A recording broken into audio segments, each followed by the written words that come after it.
Hey everybody, Chip Evanoff here, Elsewhere Construction. Huge progress going to happen this week.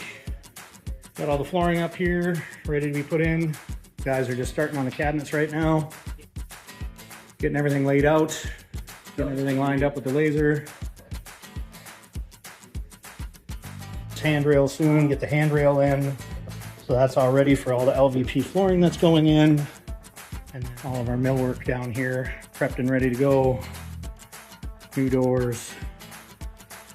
And this will be second stage down in this basement. Once we get the upstairs done, then we'll revert and we'll come down here, get all the flooring in, and do all of the millwork package down here as well.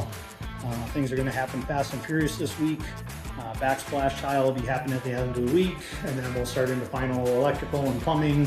Countertops go in on Wednesday.